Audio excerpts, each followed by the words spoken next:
Good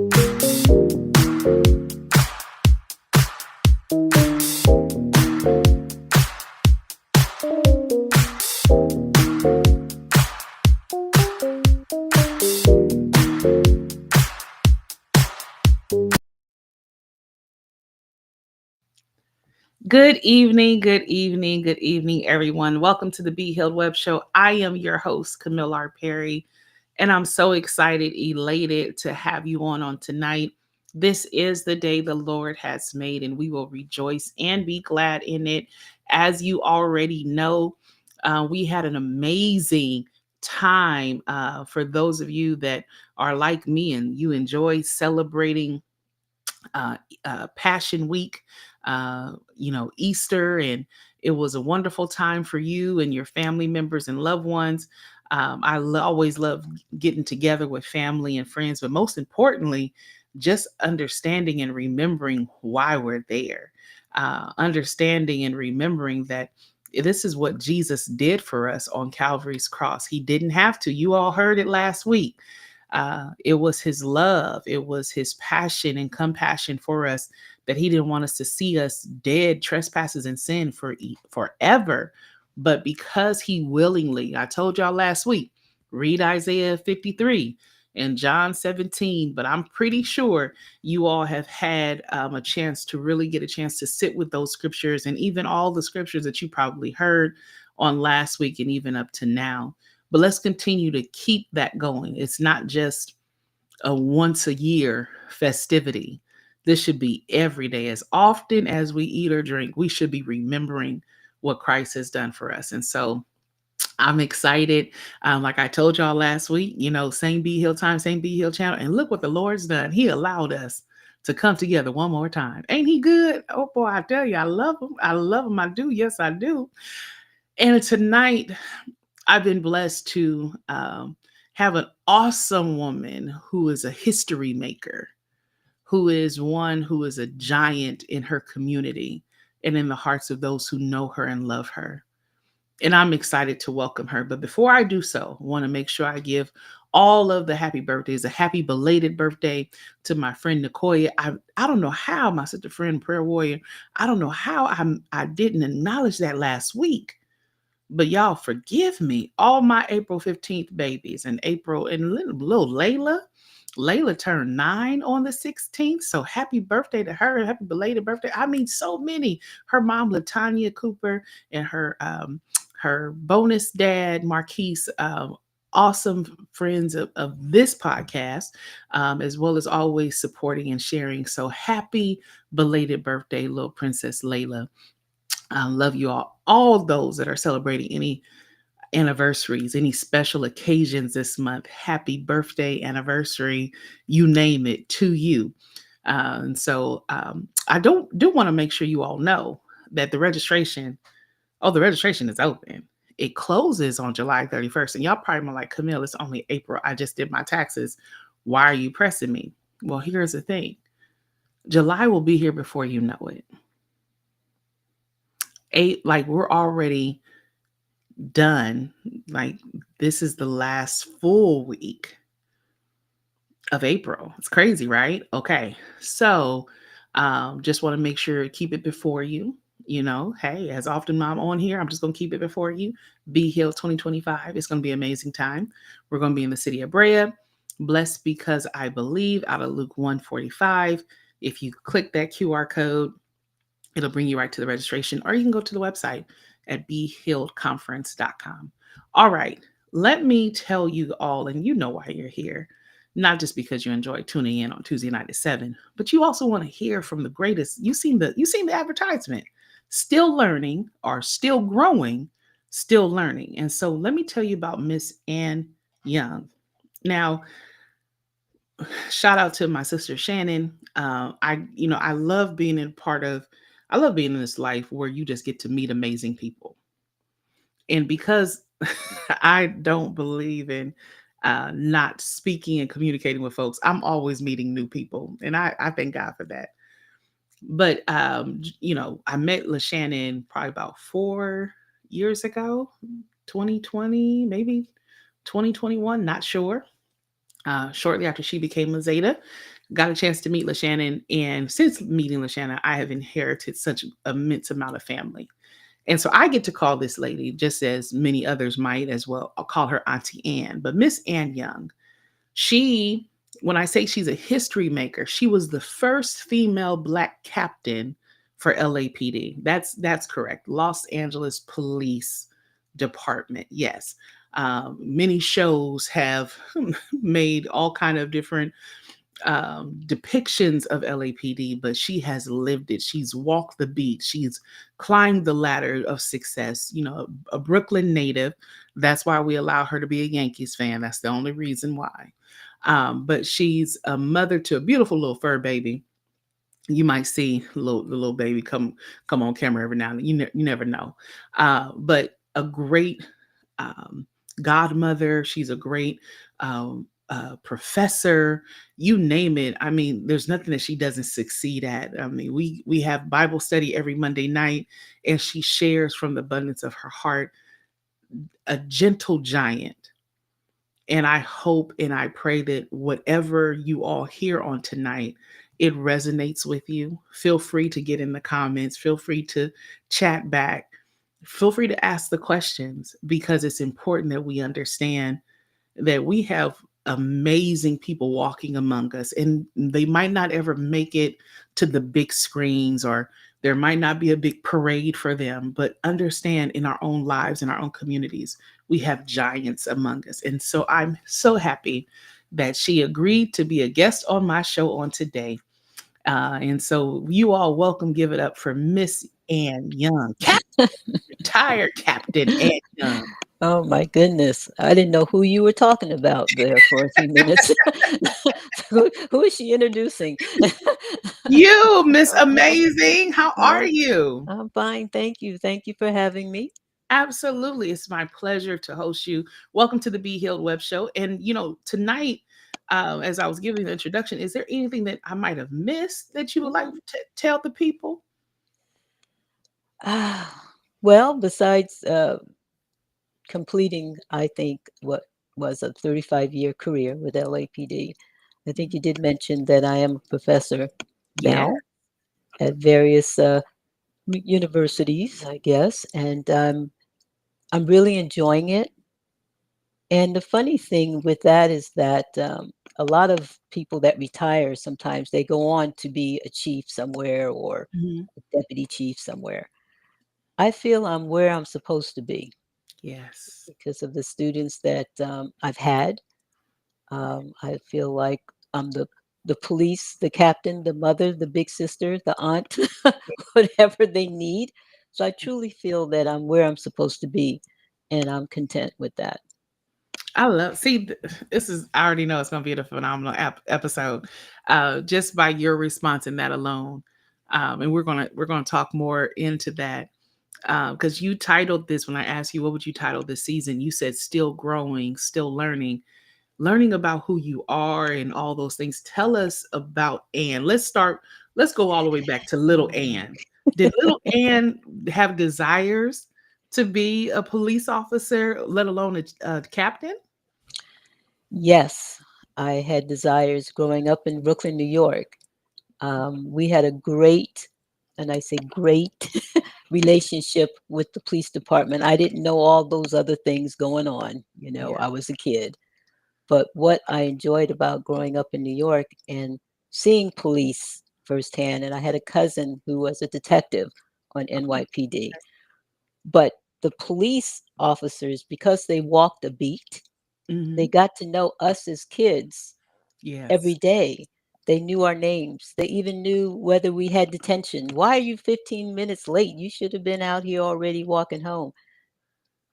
The beauty of all of that was because we knew them, they would even come to our house on Sunday for dinner.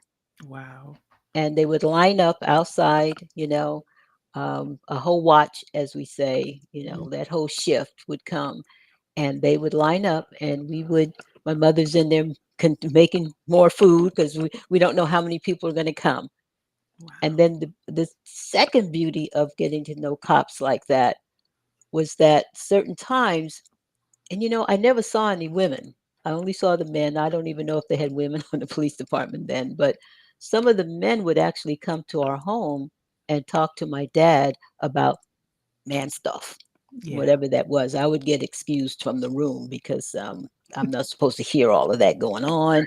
But sometimes I'm at the top of the stairs listening in, because I want to know. And they would talk to my dad because they developed that type of relationship with him where they could go to him. One officer was talking about getting a divorce, and he Mm. talked to my father about, well, what do you think? And my dad gave him some good advice. He was never home. That was part of the problem. You got to be at home to have a good relationship. Come on. That's good. So that was, I grew up wanting to be a police officer. And with my cousin, Al, who actually passed away in the 60s, silly thing back then. Mm. He was playing baseball with NYPD on their team, and he broke his leg. Okay. And we didn't have all the technology, and medicine wasn't as it is now. So he Mm. ended up passing away with had a blood clot. Wow. So we were all, that was my favorite cousin too, by the way. But he would tell me stories about his episodes on the job, working undercover narcotics, dealing with that other side of NYPD. Maybe sometimes back in the day, I don't know what's happening now, but back in the day, I was told, NYPD was very corrupt, like a lot of other major Mhm. cities. Yeah. And he would come to my dad and talk to my father about, we have a big search warrant tonight. I've got to do what's right. My dad would Mm. tell him, yes, you have to do what's right. Yeah. Don't take any bribes, don't do anything that's wrong. And he was just nervous because I can see where he would be with my experience being on the Mhm. police department, because that is part of certain cultures. And you have to be the independent person, the leader, to say, I'm not going to engage in that type of behavior. Yeah. And I could say that my cousin was that type of man. So That's awesome. grew up wanting, it was no other job for me. I knew it, even though I didn't see any women back then. It's weird. I know they were there, but maybe they didn't walk our beat. I love that because community policing at its finest back then. And again, your perspective was an honest perspective. You didn't, of course, you didn't know the ins and outs. I mean, many of us really truly don't, no matter how much people capture on cameras, we don't really know the full what led to that, right? Yes, And so, but for you to have that rapport, that um experience, many people don't have that. They no, didn't grow up seeing law enforcement as a friend, correct. only as a foe. And then Yeah. for you, you're like, this is my only, no, I'm going to be a cop. Like, I'm going to be a cop. When we decided, well, I won't say we, it was my mhm, dad who decided that we're moving to California because my aunt moved from Wisconsin to California. okay. My dad's Jamaican. My Oh, mom was born in Cuba. And the winters were just too much in New York for my father. And then when my mm, aunt moved to California, and I say that with an attitude because I did not want to move. I wanted to stay in New York. They're uprooting me. I went to the existing aunts and uncles around saying, I don't have much money, but I'll give you 50 cents a week if you just let me stay with you. So that didn't work. My dad said we're moving to California as a family, so we moved to Compton, California, which at that time was all white. yeah, We were back the first in black family on the block. the day. Wow. Um, I didn't like California; it was too flat. I got bused to Dominguez High School, Hmm. and that was a whole different experience too. Because growing up in Brooklyn, um, I truly felt at that time, although there was prejudice and racism and all that going on, I felt that our block was very diverse in the cultures. And then moving to Compton, being the only black family on the block, Hmm. and The white neighbors treated us very well. My dad was a talker, so he knew everybody.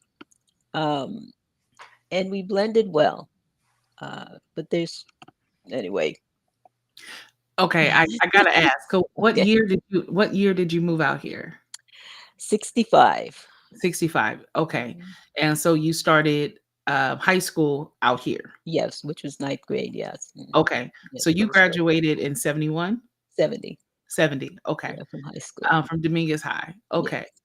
Um I'm wondering if my dad is on, if he, because I'm like Mm. y'all were in the same area What during high school did he go to?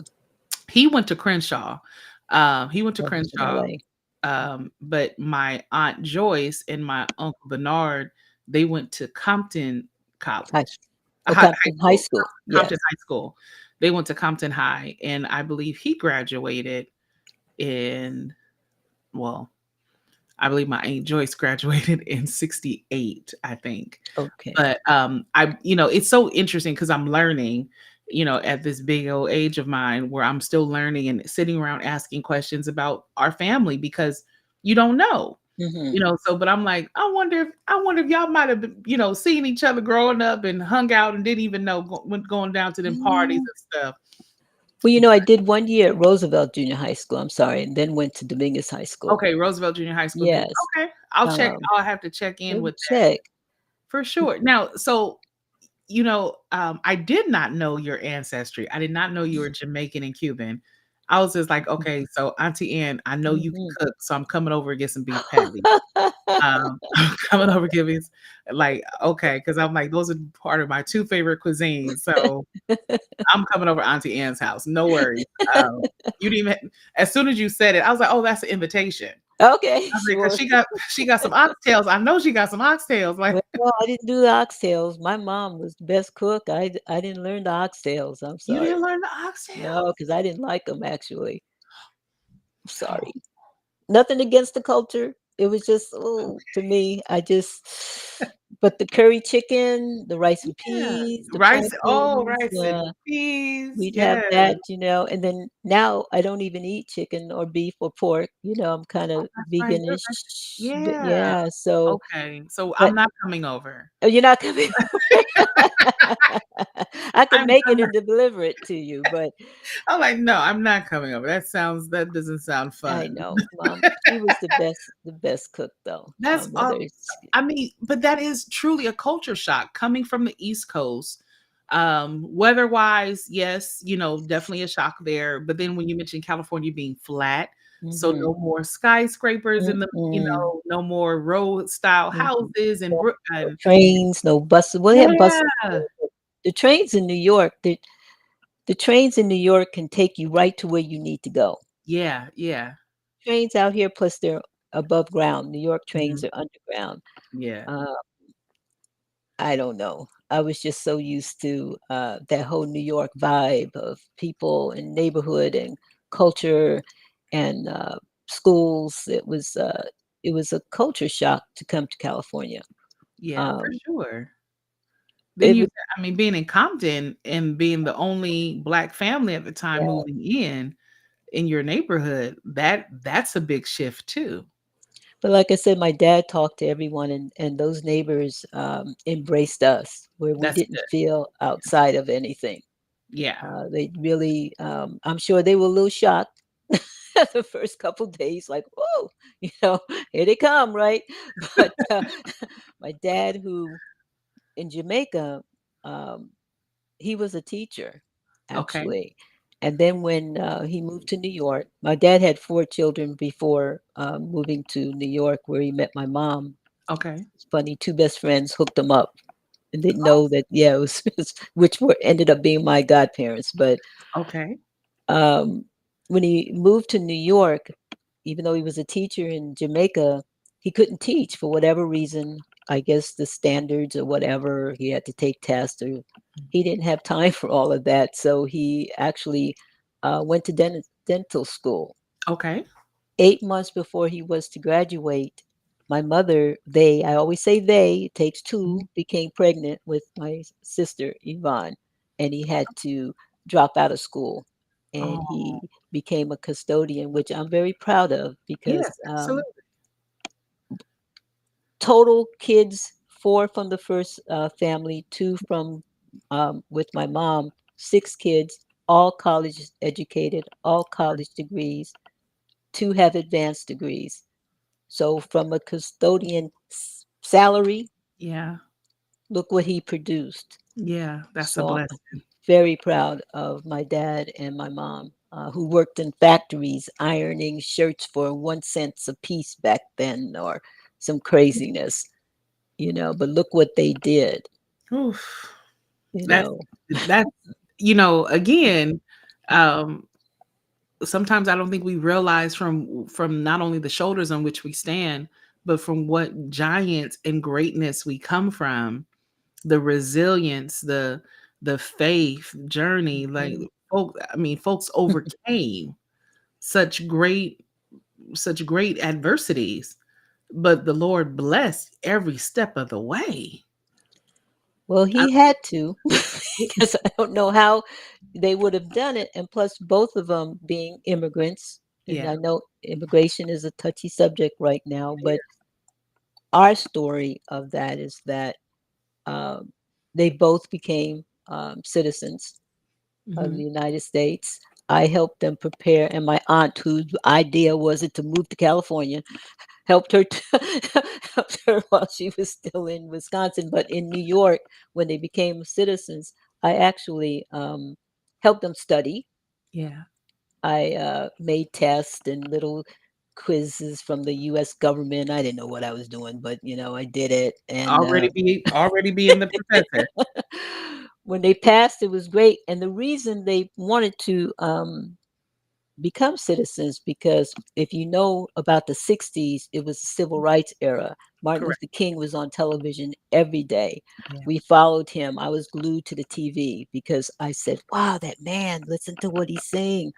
And I remember one day when my dad was watching TV, Martin Luther King was speaking, and he says to my mom, that was the turning point. He says, we have to become United States citizens.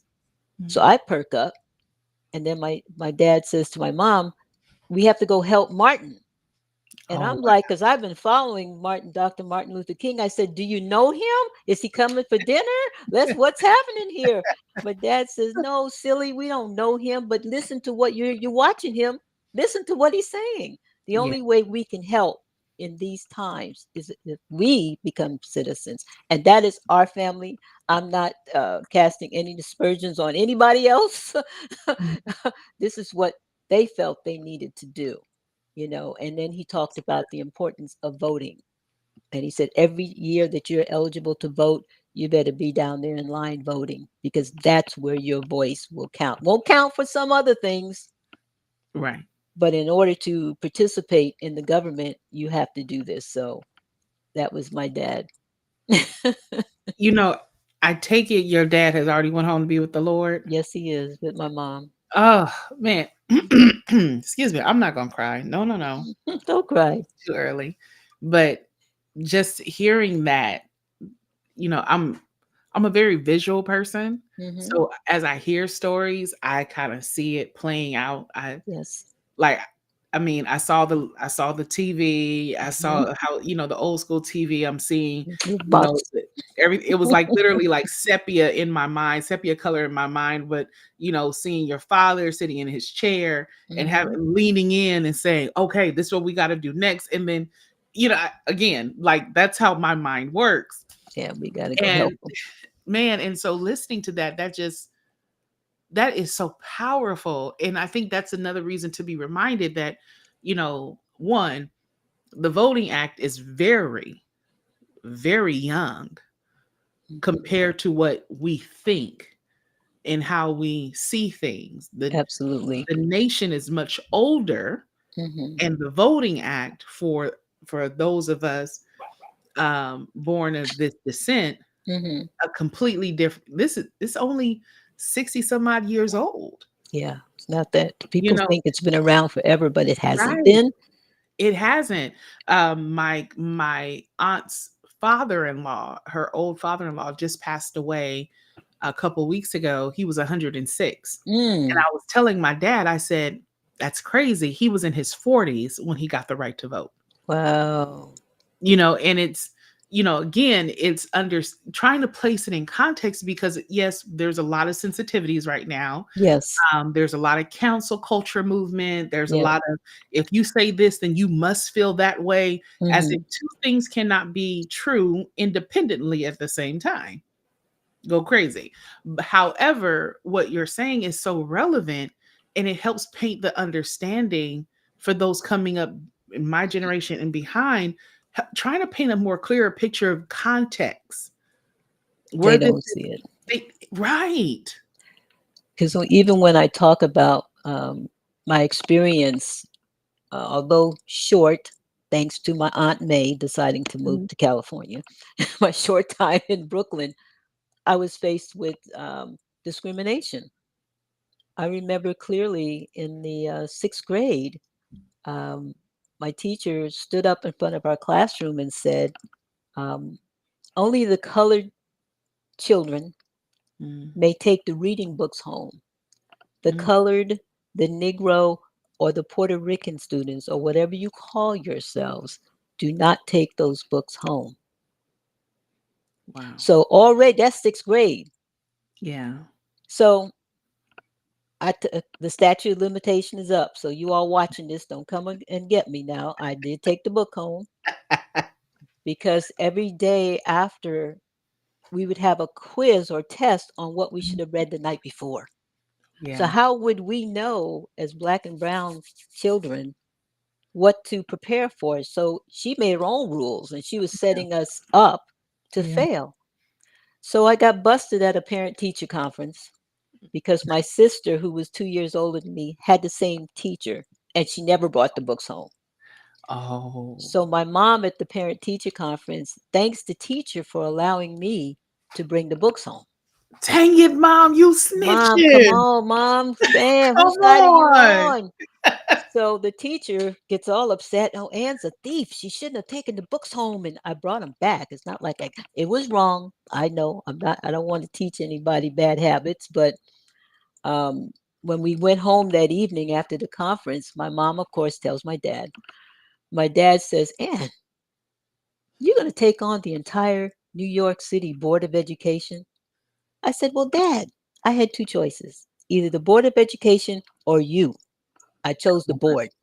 Yeah. I didn't want to disappoint you. But he said, you're selfish. You thought of yourself. You Mm, didn't think of anyone else. Well, I asked my best friend Ava, but Ava said she didn't want any part of it. But mm, long story short, that next day, as the kids say now, my dad went to school and he turned it out. By yeah. the end of the day, everybody would take the Yes. book home. Yes. He said, this is not your fight. This Mm, is our fight as parents, as black people. This is not you. You're 12 years old. What are you doing? but I mean, you had it in you. You saw the injustice and you're like, "Nah, I can't get with that." No. And it really, sometimes, going back to your title, Still Growing, Still Learning, it's so interesting how when we look back over our life, we see how much God has just placed this in us to be who we are. Like I'm listening to you, I'm like, there was no other choice but for you to go in law enforcement. I mean, not just because of what you saw, but Hmm. your character, your personality, your determination, your hey, this isn't right. And then to be the professor helping mom and dad study, become citizens The baby. and creating tests and quizzes. Like, Well, wow. I had it was a method to my madness there, but Dad wasn't down with it. I thought if I could create these tests and help them study and quiz them, I didn't have to do my own homework. But it didn't work like that. Oh, so I you s- had ulterior I motive. had to do both because I had to perform and produce at school too. Okay. Okay. You know, Gotcha. but it all worked out. We were very happy when they passed and my aunt passed, and it was good. I didn't understand the total magnitude of it Mm, then, but knowing my dad, and he was so determined, and he knew. I mean, I was glued to the TV. I could quote Martin Luther King. I could just, was like, I mean, I was like ready to go. Selma, I'm ready. I'm ready to go. Let's go. Like, how you gonna get there, baby? Hey. Yeah, yeah, I'm gonna walk. I don't know, but it was a '60s where to live through those times. It's hard to explain right now to many people. The songs where we were James Brown and Black and I'm Proud, Yeah. you See? know. Yeah. Yeah, we Yeah. we they weren't black and proud prior to. They were black, but they weren't proud. Yeah. And to feel that energy during that time, was just amazing. And to be a part of that movement in my small little way, but to see black people being proud of themselves, the Mhm. culture, the hair, the hairstyles, the clothing. Sometimes people now make fun of black men, not me, Mhm. wearing dashikis, but that was part of who we were at that time. We had to set ourselves apart because this is who we are. Right. This is what we're wearing to send a message. You know, um, it was just an interesting. I'm glad I grew up during that time. Yeah. Because it set the stage for my still learning, still growing, knowing what we've been through and where we still need to go.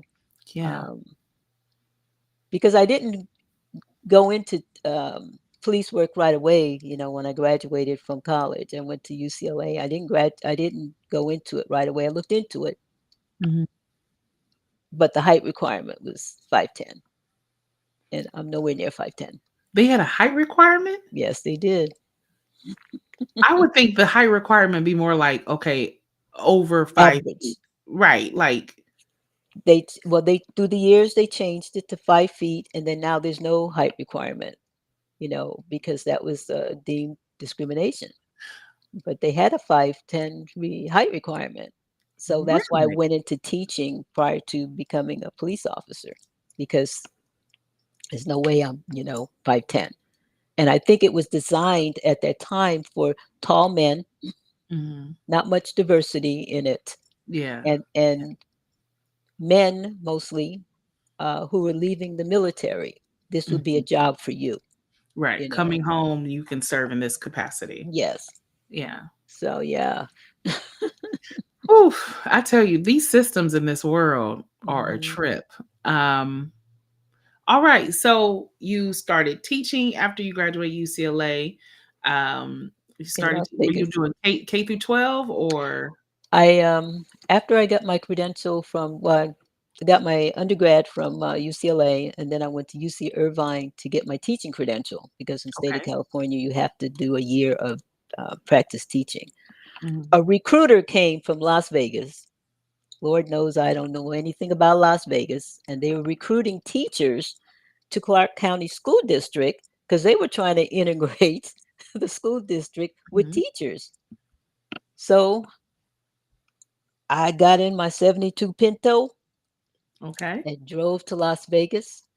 And I didn't realize how hot it was in Las Vegas. When I came cruising in off the freeway, I looked at I think it was the Sahara Hotel, it was the tallest building at that time. Um, I saw 122, and I thought, it's not 122 in the afternoon. It's 4 o'clock. That was the temperature. Yeah. Yeah. That Vegas, yeah, that's It's the hot. desert. Yeah, that's the desert. I tried not to be outside Mhm, when it's hot like that over there. I mhm. try to only go there when it's cooler temps or Yes. stay inside for sure. So you went to Vegas, Vegas. the recruiter, Mhm. it was a recruiter for Clark County School Vegas. District. I'm sorry? The Clark County School District in Clark County Vegas. School District. Okay, so you So started teaching there. I stayed there for 5 years, Okay. and then And my then you father became ill. Then I moved oh, back. okay. to Okay. Compton, Okay. and taught at Willowbrook Junior High School for 1 year.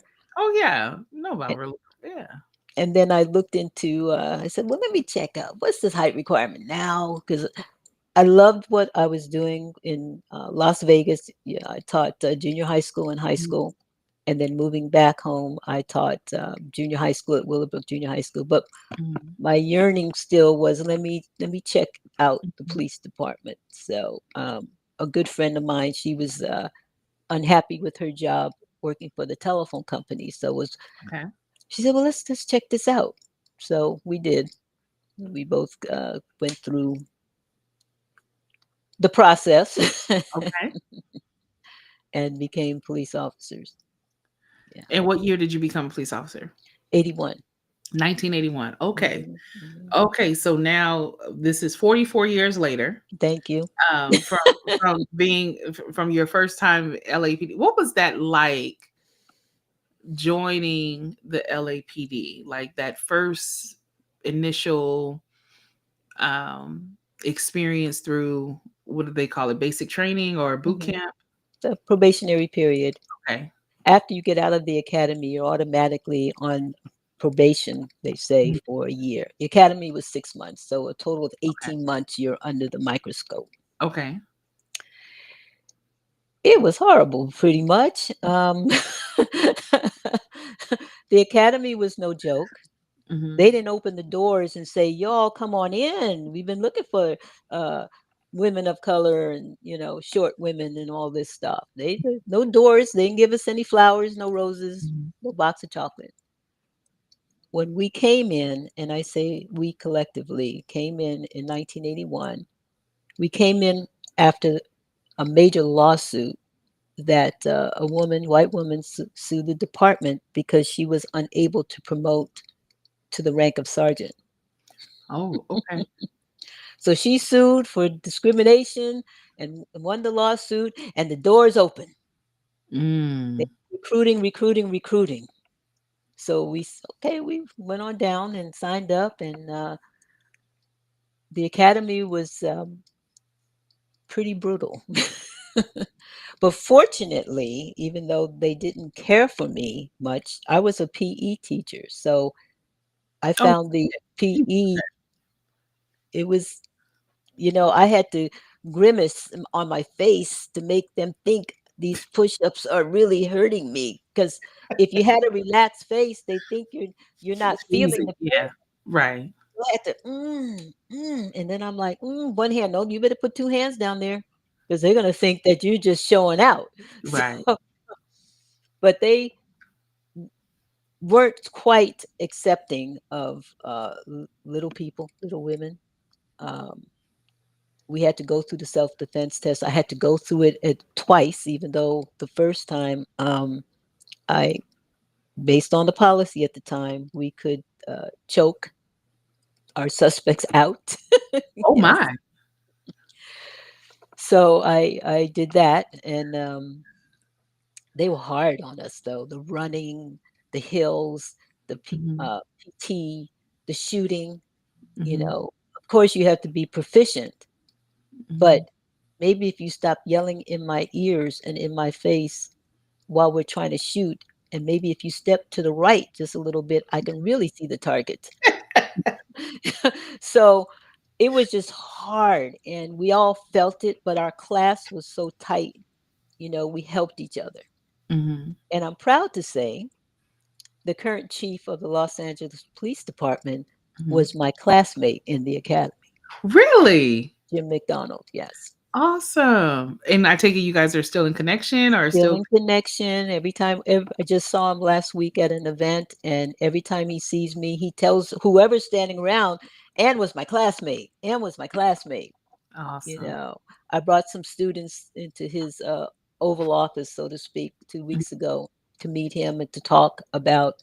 He requested the meet to Hmm. talk about the youth and what can the youth do to help better the relationship between the youth and law enforcement, the youth and LAPD.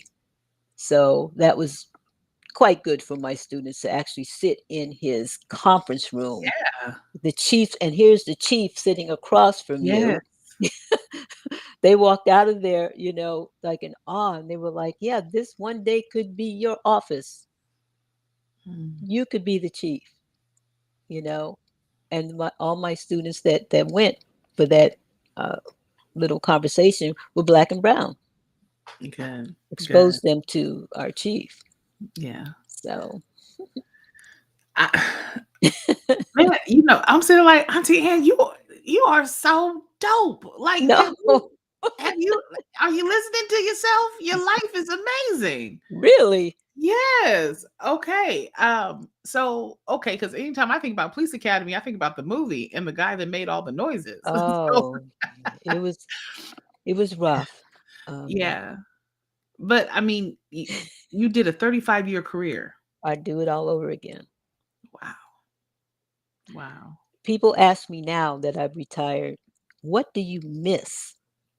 I don't miss the internal politics. I don't miss waiting to get promoted and not getting promoted for whatever reason because some chief 30 years ago didn't like you and Right. is holding you back. What I truly miss, I miss working with the community and Mm, problem solving and going out to talk to people in the community, being invited to their weddings, being invited to mm, their um, graduations of their children. I've been to baby showers. I've been to funerals. I've been to block club parties where they would make sure I'd get the invite to drop by. I've mm, been to high school graduations when I didn't have to go in my official capacity. I went mhm. because this particular family invited me. That's what Yeah. I miss. Yeah. Yeah. The people Pe- aspect of it. the Yeah. people aspect of it. And we're not good. They're not always perfect. Yeah. In my classes, they, I don't know why some of them are in criminal justice sometimes because they have such a distrust and dislike for the police. I said, well, you need to become a police officer Mhm. so you could see from the inside out Yeah. Yeah. and That's you could better educate your own community because there's so many fake news out there mhm. as we've learned the new word here of this century. Mhm. But you're on the inside, you can Yeah. help people that may not know what the policy is or may not understand why we do certain things. Yeah. That's first of all, that's a word, okay? And it's interesting that you draw that question out, and made that statement regarding why some people even pursue the things that they do when it's clearly that's not what you're passionate about. You gotta be Um, passionate. right. I mean, okay, so I too, like you, college professor, I really enjoy teaching. Hmm. I enjoy interacting with the students. I enjoy serving the community.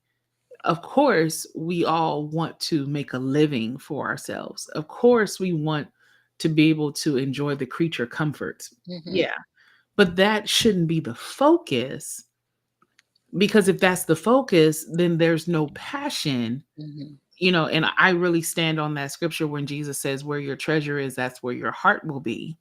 And when you think about the people who treasure the stuff, the clout, I have a badge, I have a gun, Yeah, well, that's respect me, mm-mm, but you don't respect the office of it, the leadership, the trust, that the inherent trust and fear mhm. that the position brings amongst the people, then you're not fit to wear it. And I agree. We on the LAPD, we have a list of core values, and one of the core values happens to be reverence for the law. Mm, mm, Besides, respect for people, yeah, quality through continuous improvement, integrity in all we do and all we say. Reverence for the law is what we have to remind our officers sometimes. You're not above the law. yeah. Ooh, And as you've seen in the news, sometimes police officers are going to jail for yeah. some of the use of force actions that have been taken across the country. Hmm. So you've got to understand the law, and conduct your job within the law, just like anyone else, a policy, procedure, law, whatever it is, you know.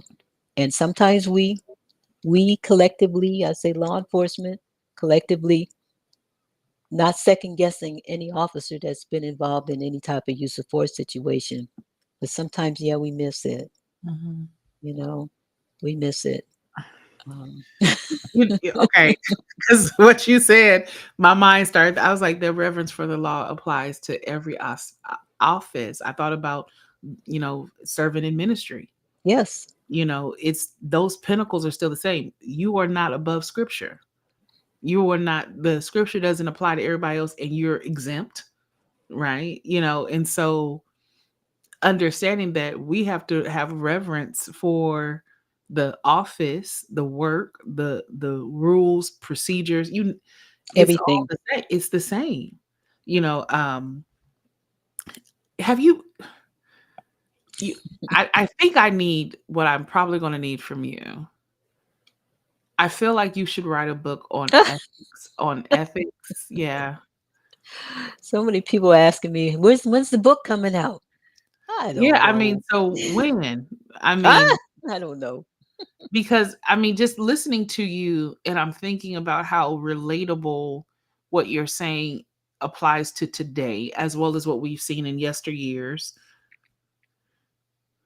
but also how someone who might have such a distrust, a disdain, or had a disruption in their childhood with Hmm. law enforcement could potentially listen to this episode tonight or watch it on the replay whenever they do and gain knowledge, clarity, and even hope that, oh, it's possible that I had a wrong interaction. Hmm. Like that's not like my dad always says, you can't throw the baby out with the bathwater, right? Yes. Um, but I just because I remember you making a statement one night on the Bible study.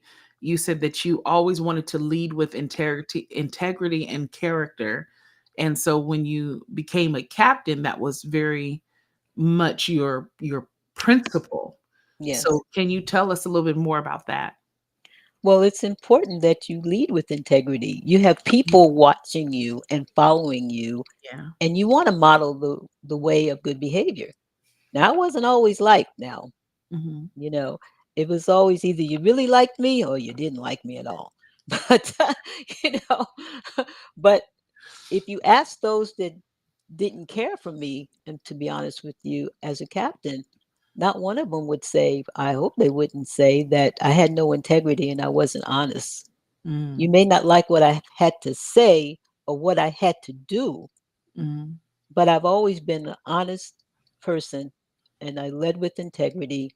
I get a lot of that from my dad. Mhm. Um, it's important to me. You know, we always say you have to act when you're out in the field, act like no one's watching you. Do the right thing, you Yeah. know.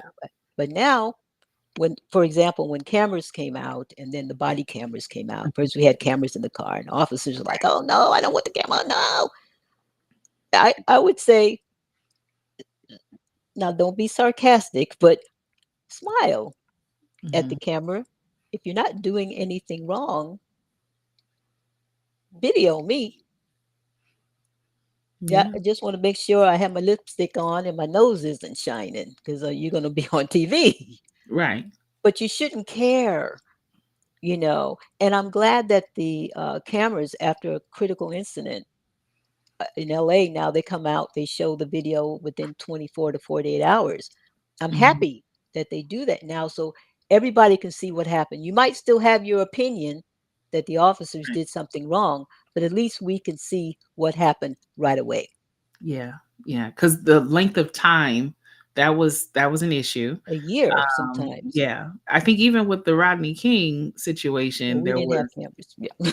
yeah, That but that dash cam then? no, no, no. That Rodney King incident was videoed by a private citizen. We Wow. didn't. And here's the thing with the Rodney King incident: a private citizen, I guess he was driving by or whatever, videoed that incident, and he took the tape. into a police station out in the valley. And he said, I think this is something y'all might want to see. So whatever happened at the desk, officer said, oh, we don't want to see anything. Let's go. Oh. So then that's when this person turned the video into the news, and then it broke. Oh, Yeah, oh. we didn't have cameras back in 91, 92. Well, that would explain why I'm like, again, in my mind, I can replay seeing the date and time in that upper left-hand corner. And then, Yes. okay, that makes it. But But also, who's driving around with a video camera? he was. we had we didn't even have, did we have cell phones then? No. Well, No.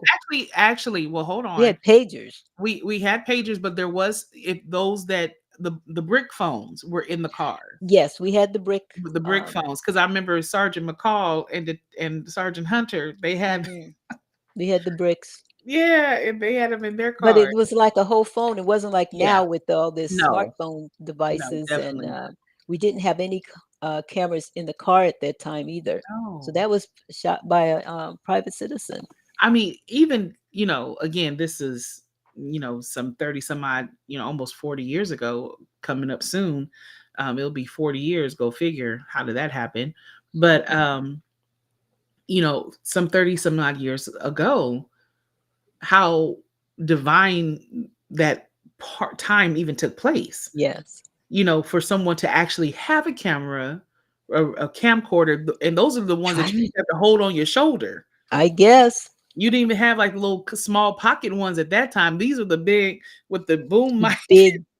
I don't know, and I don't know much about the gentleman, so I don't know if Mhm. he was coming from somewhere or maybe this was his profession. To Yeah, I don't blogging know of before there was that. blogging. Wow. Yeah, that's how Oh that my happened. goodness. But okay. One of the things that I think is critical to understand from as a civilian for myself, because I've never been in law enforcement, I've never been in military service, but I thank God that I've always had empathy Mm, and understanding that I do believe everybody wants to go home at night. yes, Like that's a desire that everyone has, yes. to come home. And so I take that into consideration. I do believe that there's some people who do things with bad intentions. Absolutely. I do think that some people, um, the movie Crash was very good at depicting, the intersectionality of life, but Mm, as well as sometimes you have people with the wrong motives and the wrong mindsets in mhm, places where they feel that they are above the law or above reproach. mhm, But I try to always keep an empathetic view, mhm. um, because I don't know. Like, I don't know what took place. I don't know what leads people to do the things that they do.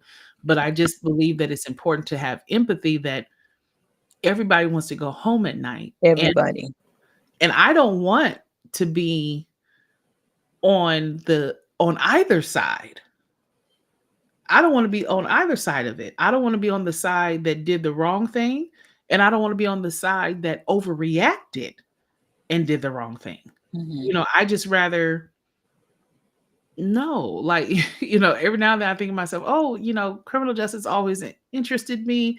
I would love to. I'm like, no, because I know how I get mad, and I don't, Well, that's I don't want emotional intelligence that that. we have to work on, Yeah. even within the police department.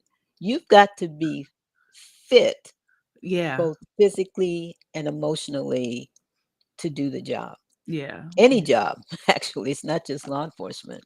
Yeah. You And we there's definitely control yeah, I mean, ourselves. because I would hate to be like, every time Sergeant Perry gets mad, she goes to Chick-fil-A and she holds it up and she tells them to give her extra fries with extra salt. Like, you know what I mean? Like, who wants that reputation that she gets mad and she robs a Chick-fil-A? Nobody wants Oh that, God, you know. no. But but that kind of goes back to when you mentioned about just being not only being fit physically and having the character and mental wellness, but also um, being at a place of um, awareness of Yes. self and knowing when you just need to fold in the towel and say, this job isn't for me. Did you ever have to do that for anyone in your department, or you had to just tell them, what, I don't think this is for you? Oh yeah. Especially as a captain. She said, oh, all the time. I had to just Yeah. send them to the Had principal's to office. basically I was the principal, and Yeah. actions, they were just not consistent Hmm. with what we would expect from a law enforcement officer. Yeah. We do have a system in place when officers get in trouble, do Mhm. something that's heinous. They are directed to what we call a board of rights. It's like a Okay. court hearing type thing, and Hmm. captains and commanders and chiefs, we sit on those boards. Hmm. And I've sat on many, and had to recommend termination. We make recommendations to the chief of police at the end of the board, and then the chief either says yes, he agrees, or Yeah. no. Okay. And I've had to terminate a few officers for their behavior, Hmm. basically. And sometimes the chief gets a bad reputation. A particular chief did, Chief Bernard Parks, who promoted me, who I supported 100%. Hmm. He had a reputation for terminating a lot of officers. And I don't know all the terminations he had to oversee, but I would explain to many of the officers when they were, oh, we don't like this chief because he terminates everybody. So I would say, do you want to work with an officer who, at the end of a radio call, he goes back to the station, then he comes back to the person's house who he just took the report of rape, and then becomes involved in an intimate type relationship with that victim and now rapes her? Yeah. Do you want to work with someone like that? Because that's why this officer was terminated. Or an officer who took money at a narcotics location. Or Mm. do you want to work with someone like that? Or an officer who is lying on a arrest report or any kind of report, or an officer who threw his wife out the window? Yeah. Do you want to now? What do you think the chief should have done? Right. Give him days off? Give him 2 days and come back to work? And or people that are involved in insurance frauds, or Mm. your character is your character. Yeah. um, and why officers sometimes do things that we look at as being very, why do you do that? Hmm. It's still a work in progress, because right now as we're speaking, I'm sure somebody's doing something out there somewhere in some law enforcement agency. We just don't know about it yet. Right. I don't know. I know many officers find themselves financially strapped. When you Mm. become a law enforcement officer, you got the keys to the city. They're throwing credit at you. Boom, boom, Hmm. credit cards, you know. Or some officers, and then I'm going to talk about the good side of officers, but some officers will lie on what we call overtime uh, Hmm. sheets, where they put in for more than they worked. Mm. You want to work with someone like that? Yeah. But then you don't see the good side of officers Right. Right. who are out there every day. And when I facilitate at the Museum of Tolerance, there's a section on the wall. It's got all these plaques Hmm. where people, if you know anything about the Holocaust, they were people who took the Jewish people in, Yes. injected themselves with a virus so they Hmm. can give the medicine to the people they were, Hmm. helping. Yeah. Those are all ordinary people on that wall. Yeah. It takes an officer who's an ordinary person, Hmm. who's going to do the right thing, regardless of who's watching, who's going to take a risk for those people that don't even know them. Hmm. I asked my students at that point in the museum, would there be a plaque on the wall for you? Oof. Come on. That's good. That's good. Are you going to do the right thing without, and the plaques have no names. So Right. people, just like officers, they are out there every day. It's a difficult job. It's a stressful job, but they're doing the job. Now, we're not perfect, No, not at all. but there are thousands of officers who do a good job every day, and it Yeah. goes unnoticed. Yeah. They're like plaques on that wall with no names. But Yeah. in your heart, if you're doing the job, Hmm.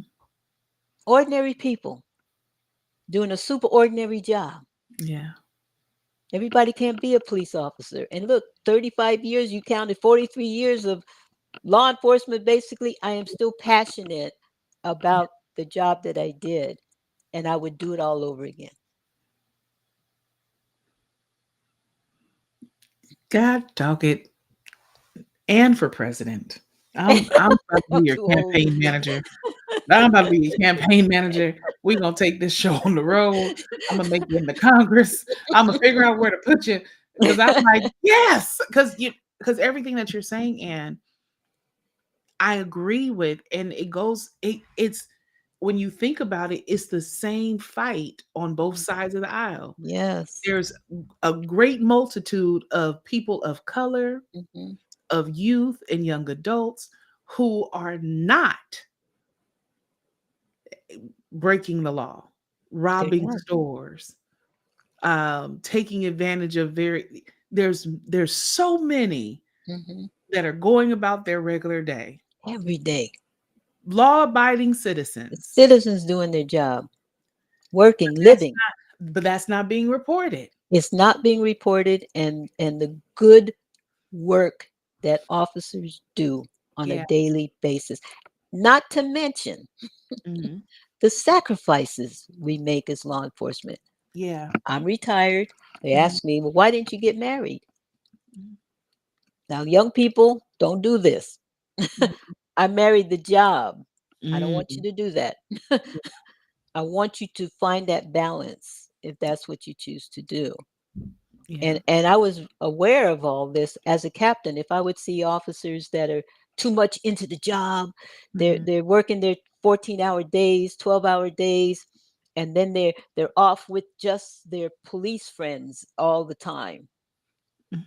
Keep your day friends that you grew up with, because Hmm. when it's all over and you retire from the department, that's Hmm. all you're going to have are Yeah. those day friends. Very few law enforcement people stick together once they retire. But those folks that you went to college with and high school with, Hmm. they still know you and love you as, you know, high school and college people. Keep your day friends. Don't let them go. That's good. Go everywhere that you're invited to go while you're Mhm. on the job with those people that aren't associated with the job. Right. I mean, as long as they're not in criminal Oh activity. yeah, you can't do that. No. No, no, no. That's a quick way to be set free. Yes, right. To be promoted to civilian. Yes, yeah, we will take care of that. Yeah, you know, that's so good because when you mention about keeping those, as the young people call them, day one, those day one friends, Mhm. I think that's something that more people need to pay attention to, even wherever you might be in this wonderful experience of life. If you're pursuing athletics or entertainment, or you're pursuing the different degrees in the professional world, remember the people who were there with you from the Yes. beginning, and those people that are of good quality, right? Not holding on to for the sake of having a hoarder mentality and trying to Mhm. hold on to people, but remember that it's the folks that's been in the valley with you, In the valley with you. you Saw know you come up, grow yeah. up, saw the struggles, heard Yeah. you crying at night, heard all of that. You Yeah. know, as a captain, if I may say too, and in dealing with the community, um, when I made captain, it was very difficult because I felt that I was always constantly being scrutinized. And Mhm. if you're the first, you have nobody to talk to Right. because you can't talk to anybody. And Mhm. I remember specifically at, I was on my way home in uniform, and I stopped at a red light. This gentleman comes up and I'm crying, real tears. I had a Mhm. horrible day. The chief was on me, everybody was on me. My people didn't like me. It was a horrible day. I'm Mhm. crying at this red light. This man in the next car tells me to roll my window down. He said, "What's wrong, baby?" "I just had a horrible day." He said, "You did?" He said, "Aren't you the police?" "Yeah, I am. I am the police." He says, "Well, pull over." I pulled over. This unknown man gets into my car, into the passenger seat of my car. He talked to me for about 2.5 hours. I was Wow. able to unload a lot of stuff Mhm. to a stranger. Yeah. And I reached down to get some Kleenex after we were talking. He got out of the car. I didn't even get his name. Mm. And then I didn't even see the car anymore. I'm thinking, did this really happen? Was this an angel? What happened here? That's why I was like, "This sounds very angel-y." This Because the last thing he said was, "Are you all right?" I said, "I'm fine now that, if I had this Mhm. opportunity to talk to someone." He says, "Will you go in that job tomorrow? We're counting on you. You stick your chest out. You've made it this far. We're watching you." And then I just bent over to get some Kleenex, and it was like poof. Yeah. I was digging down in my purse for a while, but yeah, yeah. Yeah, that sounds very very much like one of those, even with hearing the wording, "We're counting on you." Oof. Yes, we're counting Yeah. on you. Yeah, the scripture over in Hebrews 12 and 1 says there's a great cloud of witnesses before us, and I always think about, like, being at a track game, Mhm. or a track meet rather, and you have everybody in the stands and they're rooting and it's like, "Hey, come on, you can do it, Mhm. keep Mhm. going." And that's what I think about, that great cloud of witnesses, that God has this, those that have ran the race before, the Pauls, the Peters, the Mhm. you know Deborahs and Esthers, different ones, and even our own folks that have come through our ancestral line, right? That have paved the way and said, "Hey, keep going, keep fighting on." God has set before us this race, and He has already fixed it for us to win when we're with Him. Yeah. We win with Him, and I thank God for His safety in provision over your life. Every day and every year you made it home, Yes, I and did. so many didn't. The different missions or operations Mhm. or Mhm. tasks that were given to you, from beat cop to sergeant to lieutenant, and then to Captain. captain. Mhm. You've experienced, and God has kept you Mhm. from danger seen and unseen. And not to mention, you, like you said, you were married to the job, and No. you were really devoted to the job. And so, but God didn't allow you to be emptied, No. where after you retired you didn't have an identity, like, "Oh, I don't know what I'm gonna do with my life." And God Mhm. has blessed you with that second wind. Yes. I truly feel that way Yeah. because God does give us so many gifts Hmm. and talents. And even though I'm retired now and I'm here and there and facilitating here and this and that, all I'm doing so many different things, I never turn down an opportunity to do something because I want to be ready. Hmm. I want to be dead tired when Hmm. that day comes. Yes, good. I Yeah. want to be exhausted Yeah. when God said, "It's time." Right. I want to drag myself up to heaven because I'm so tired. I've used everything you Yeah. have given me. Not always perfect, Hmm. made some mistakes, Of course. But the mistakes again were opportunities, and that's why I say I'm still growing, still learning, Yeah. and I can't wait until I see my parents again. Yeah. Yeah. Yeah. Yes. Some glad morning. Hallelujah. Mhm. Oof. Auntie Ann, I'm trying not to cry.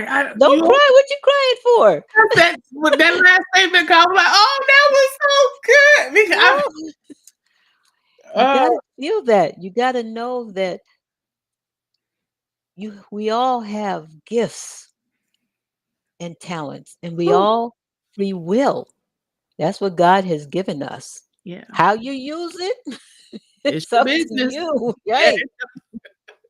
You know, Oh. and we only go around, I say, this rodeo once. Yeah. Maybe we don't know what happens later on. We believe we're going to go to heaven. We're going to see God. We're going to Mhm. do more work Mhm. there, but we don't know. Mhm. So why not take advantage of what He's given you now? Yeah. I mean, because when the new heaven and new earth appear, after Mhm. all, well, we read in Revelation, after all that takes place, and the Lord reigns forever and makes a new heaven, new earth. We Yeah. there's no more need for No. law enforcement. There's no need for education and academia system. There's no need for because it's a new way of living. It's a new We're way. we're in perfection. Yes. We're in utopia. We're in Hmm. where Adam and Eve forfeited in the garden. We're now able to be restored. And so, yeah, why not Yeah. live and do now? So when it is our time, like you said, going to the grave exhausted. I'm tired. I'm gonna be tired. I'm crawling up to heaven, looking for my parents. Yeah, that's And good. you know, we couldn't do this much when I was working. We couldn't really talk about faith and God and stuff like that. And I know you know the Bible really well. There's a passage, and I don't know where I read it. My godmother told me about it, and she's passed away now. But it specifically talks about leadership. There's a few And places. Yeah. yeah, and how we are supposed to lead not only, in our own personal lives, Mhm. but in the lives of others. You don't have to be a captain, you don't have to be a sergeant, but just being that leader, being a good neighbor, Yeah. being a good person, that's leadership. I mean, Jesus, when they asked the Lord, Master Teacher, Hmm. what is the greatest commandment? And he said, well, the commandment, love the Lord with all your heart, soul, mind, and strength, and love your neighbor as yourself. You could sum it up. Yeah. It's summed up in those two. You Hmm. know, um, when we read over in Philippians, one of my favorite books of the Bible to read, just 4 chapters, and Hmm. it's so much in that. Hmm. But, chapter 2, don't do anything out of selfish ambition, Correct. not allowing yourself to think of yourself more highly than you ought to, but and not consider someone else. Hmm. I mean, when we think about servant leadership and the things that Robert Greenleaf and Stephen Covey and different ones wrote about, Hmm. it's modeling Christ. Yes. It's what Without he did. saying it. Right. Exactly. I remember when I was studying servant leadership, I was like, this is scripture. Yes. Yes. Servant you leadership. know 'Cause that's and right. understanding that, because Jesus made it when the two disciples, even, I mean, their mom had asked, can my son sit on your right and your left? And he was like, well, sit, if you want to reign with me, you got to suffer with me. Are you willing to take of this bitter cup that I have to endure? Can you handle it? And if you want to be great in the kingdom, you have to serve. And Hmm. that's where, Jesus made it very clear, the Son of Man did not come to be served, but to serve. Yes, I And agree. so it's it that when I love the fact, even as when we talk on Monday nights and everything like we did last night, um having such good dialogue and Hmm. conversation around the word of God, but also seeing how the word of God applies to our everyday life. Everyday life. If It's we not would just follow it. Right. Because, like, calculus, you can't necessarily apply every day. You can't always put a Mm-mm. Pythagorean theorem No. on everything. But when it comes down to the word of the Lord, Yeah. if you're dealing with a happy day, sad day, bad day, good day, crazy job, good job. No, you're right. Yeah, it's so good. Well, I I could talk to you all night, and we're already at an hour and 15. This is Oh, okay. well, I tell you, I just want to say thank you for stopping by tonight and allowing us, myself, and those who are listening, in on the life, the living legacy of Miss Ann Young. I tell you this, and I said this to you many of times on the Bible say, like, Auntie Ann, like, you have so much in you. I'm so excited. And you're like, oh no, I just no. Mm-mm. You are tonight was a complete fulfillment of Mm, every. I'm like, yes, because I knew there was. I do believe this tagline that you see before you. There's grace in every story, mhm. and I believe that not only has that God has given you something to share and say, but tonight you've been able to express that. And I'm looking forward to your book. If you need a foreword for your book, if you need somebody to promote your book, whatever you want to be a vendor and sell your book at the retreat, you are always welcome wherever Be Healed and Camille R. Perry resides because you are amazing. And I thank God for you. I Mm, truly thank God for you.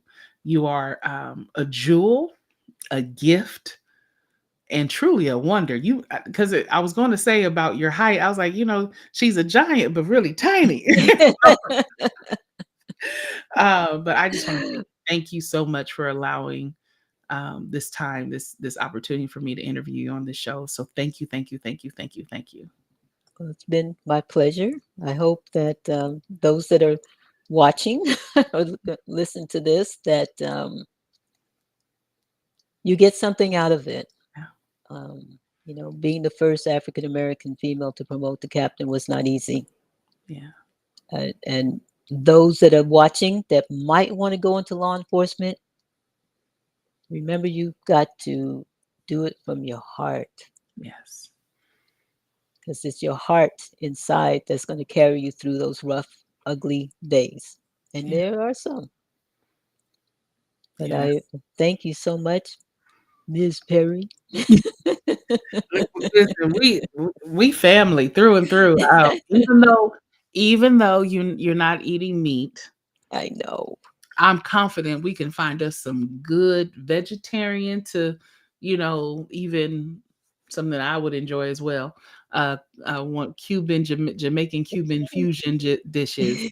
Yes. Even if it's just some fried cabbage and we sit down with some rice and peas, we can have that and enjoy ourselves. But I just want Yes. to thank you, thank you, thank you. And to everyone who tuned in on tonight, God bless you. I pray that you have enjoyed. If they want to get in touch with you, Auntie Ann, where can they find you? What would you recommend? How, do you want them to email you or you want to tell them, like, no, forget it. This is as much as you're going to see of me till I write my No, book? I don't know what do you usually do. There's email is always a good one. Or if you want them to friend you on Facebook, it just depends on your comfort. Well, I'm on Facebook. Okay. Um, don't send no crazy messages though. I still know people. So I'm She said, just I kidding. still got my license to carry. Yeah, or email, I guess. What do you think? Okay, let's do email. Okay. Because somebody might need a letter of recommendation or a letter. Let's Or a see, mentor. Someone mentor. might have Yes, some questions about how to become a police officer or teacher, yes, or you're struggling. I've had students that have called me and they're living in their cars. mm, You know, you just don't know. There's a lot of trauma out there in the community, not always at the result of the police departments, just yeah. trauma, just living day to day, Hmm. for young people and seniors. Okay, let me put it like that. And your email is MILOLEGS mm-hmm, at AOL.com. at AOL.com. I know that's old, but I was gonna say, I was like, we really going to get you a Gmail. We're gonna have to I just have a Gmail too. okay. Well, I was like, we're gonna have to get you a Gmail. But if you need a mentor or help, email Captain Ann Young. And that is at MILOLEGS at AOL.com. That's correct. Love it. Well, Auntie, it's been great. Oh, Hopefully yeah. you have enjoyed being on here with us as well. You're always welcome back whenever you're ready. I feel the book release will be a perfect time too, if not before. But until next time, everyone, Auntie Anne's going to hang out with me. I get to talk to her some more. So, toodaloo. But until next time, may the Lord continue to bless and keep you, is our prayer.